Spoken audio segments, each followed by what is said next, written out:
안녕하십니까. 육체적 욕망가 숨가쁜 이성입니다. 오늘의 필리핀 이야기 시작하겠습니다. 박대훈이란 한국분이 계시는데요. 이분께서 한국에서 하청업체 공장을 운영했었어요. 그런데 돈을 꽤 잘 벌어가지고 공장을 하나 더 만들었어요. 그런데 이 하청업체에서 이제 물건을 만들어가지고 위로 올려 보낼 거 아니에요. 이제 1차 밴드, 2차 밴드 이러자 우리가. 그런데 이제 저기 위에서 이제 또 이 회사가 이름 나오면 안 되니까 저기 이제 완성 쪽 회사에서 이 하청업체 물건을 안 쓰기 시작한 거예요. 그래서 회사가 이제 완전 문제가 생긴 거죠. 직원 월급도 못 줄 뿐만 아니라 물건들 여기서 이제 매입한 것들 돈은 못 주고 있는 상황. 그러다가 이제 결국은 부도가 난 거예요. 완전히 이제 신용불량자가 된 거죠. 그래서 결국은 정말로 안 좋은 생각도 했다가 이대로 끝나면 너무 억울하기도 하고 부모님한테 죄 짓는 것 같기도 하고 그래서 마음을 단디 먹고 돈을 여기저기에서 좀 빌려서 갚을 건 좀 갚고 그래서 결국은 이분께서 이제 필리핀 세부로 이제 건너왔어요. 근데 이제 필리핀 세부에 와서 뭔가를 해야 하잖아요. 근데 이분께서 이제 필리핀에 넘어오기 전에 필리핀에 이제 한국 사람들이 많으니까 한국식 치킨이 한창 인기라고 그게 이제 뭐 TV에서 봤나 봐요. 그래서 세부에다가 작은 치킨집을 하면 열면은 한국 사람도 좀 먹을 거고 필리핀 사람들도 치킨을 좋아하니까 이게 좀 가능성이 있겠다. 이런 생각을 하셨나 봐요. 그래서 필리핀에 와가지고 이제 여기저기 상권 찾으러 다니고 나름 또 분석 좀 하고 그래서 치킨집을 열었어요. 그런데 본인의 생각한 기대 이상으로 치킨이 잘 팔렸다 그거예요. 한국 사람들도 꽤 많이 와주시고 현지 사람도 오고 근데 이제 문제는 뭐냐면 한 6개월 정도 되니까 치킨집 비슷한 것들이 이제 막 생기는 거야. 그러니까 뭐 여기 한국이나 필리핀이나 태국이나 뭐 베트남이나 뭐 하나 잘 되면 주위에 다 비슷한 거 생기잖아요. 그러니까 이제는 치킨 게임 막 이런 식으로 장사가 점점 이제 손님들도 안 오고 그래서 결국 1년 9개월 정도 됐을 때 어쩔 수 없이 이제 문을 닫게 됐어요. 그런데 이분께서 필리핀에 넘어갈 때 돈 자체가 막 거의 없었어요. 거기에다가 이제 치킨집을 운영하고 처음에만 잠깐 이렇게 좀 반짝 어떻게 보면 돈을 벌었는데 그 이후로는 이제 오히려 이제 돈을 계속 쓰게 지출이 많아지게 됐죠. 그래서 어쩔 수 없이 문을 닫았는데 3개월 후에 이제 치킨집 가게를 빼줘야 돼 이제요.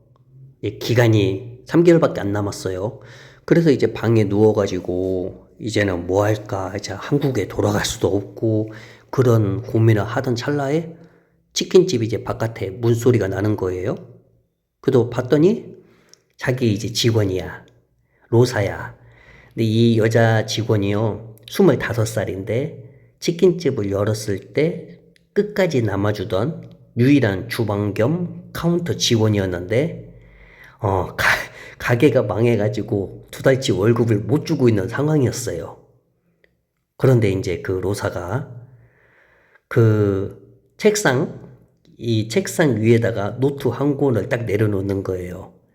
그리고 사장님한테 사장님 이거 한번 보세요.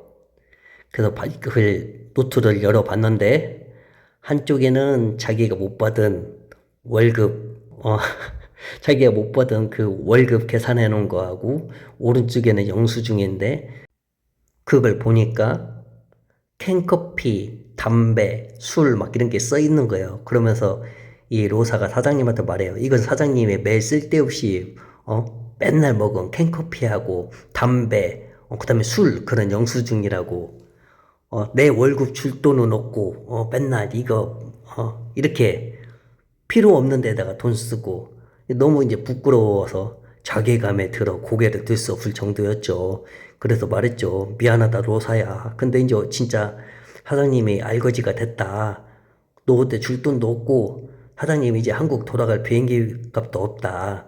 내가, 나중에 진짜 어떻게 해서라도 네 월급은 주겠다. 이제 이렇게 말을 했어요. 근데 로사가 이 사장님을 가만히 쳐다보다가 갑자기 이제 가방에서 락앤락 같은 밀폐 용기 2개를 꺼내는 거예요. 그래서 딱 뚜껑을 열었는데 하나는 이제 쌀밥, 하나는 필리핀식 홍조림 같은 거 반찬. 그래서 그러는 거예요. 일단 먹으라고. 배고프면은 안 좋은 생각만 많이 하니까.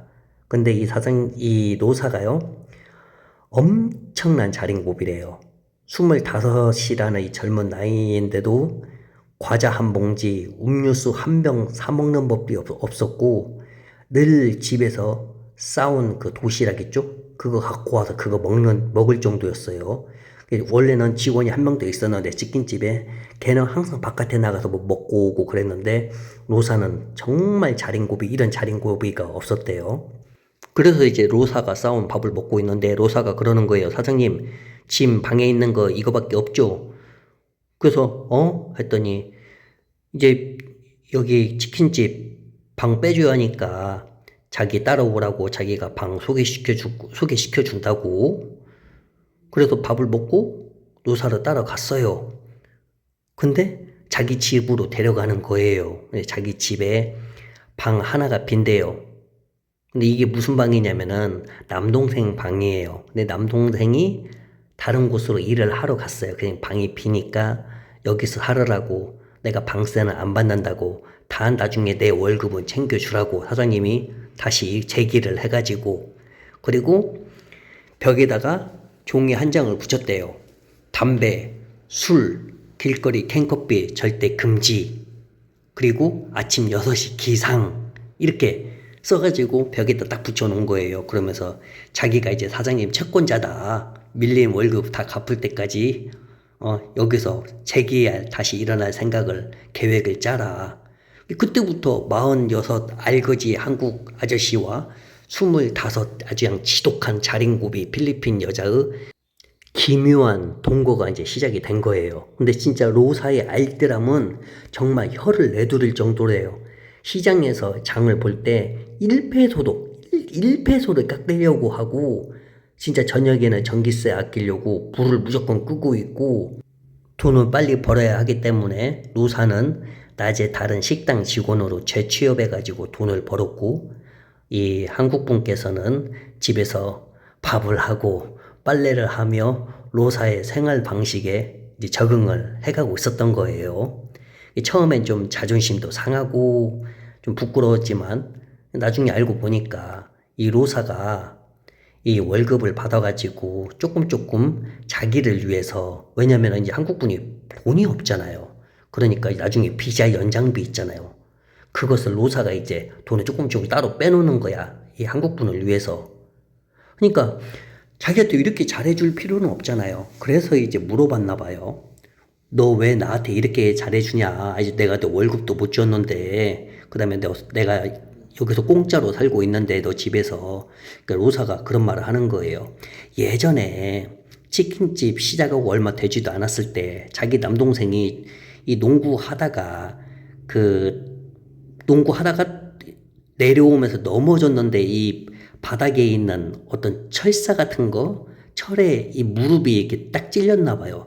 그래도 별거 아니겠지 해가지고 가만히 놔뒀는데, 그게 안쪽에서 이제 무릎 안쪽에서 고름이 좀 염증이 생겼나 봐요. 그래서 이제 병원에 작은 데 갔는데 조금 큰 데 가라고, 그래도 큰 데로 가가지고, 근데 왜냐 비싸잖아, 필리핀 병원이요. 그때 이제 이 한국 분께서 없는 살림에 돈을 공짜로 해준 거야, 무료로.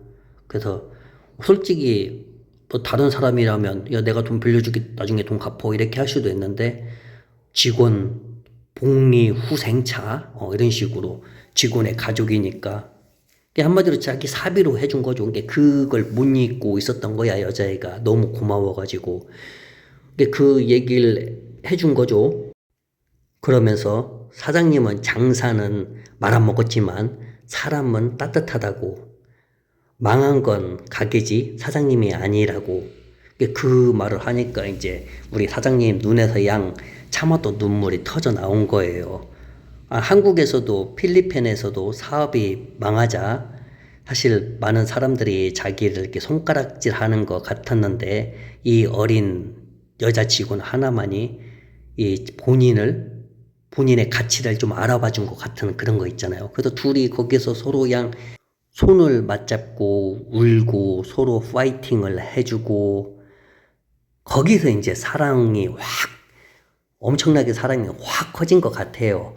아마 이 한국 분께서는 치킨집 할 때 이 한국 분이 그 여자 직원의 남동생 그렇게 챙겨줬잖아요. 그때부터 여성은 자기한테 마음이 좀 있었던 것 같아요. 근데 한국 분은 그 여성 집에서 살면서 여성이 자기를 이렇게 계속 케어를 해줬잖아요. 그러면서부터 이제 사랑하는 마음이 생기고, 자, 그렇게 시간이 지내고, 이 한국 분께서는 예전에 한국에서 사업했을 때, 그 하청업체 사업했을 때, 이제 거래처에 있는 분께서 이 중국이랑 한국 쪽 이쪽 무역 일을 했는데, 필리핀 이쪽에 한번 하려고 지금 준비 중이다.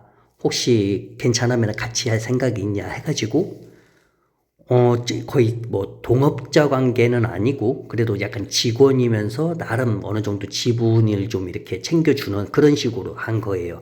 다행히 이게 정말로 다행히 돈벌이가 되는 거죠. 그래가지고 이제 완전 필리핀에서 다시 재기를 하게 됐어요. 그러면서 제일 먼저 뭐 했냐?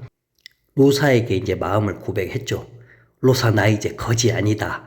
너한테 밀리온 월급도 다 갚았고 작지만 이제 안정적인 필리핀에 사무실도 생겼고 내가 정말 힘들었을 때 진짜 내 옆에 너만 있었고 나랑 결혼해 줄래? 했더니 로사가 그러니까 이 사무실에 그 회계라고 해야 하나요? 재무 담당으로 같이 이제 들어왔어요.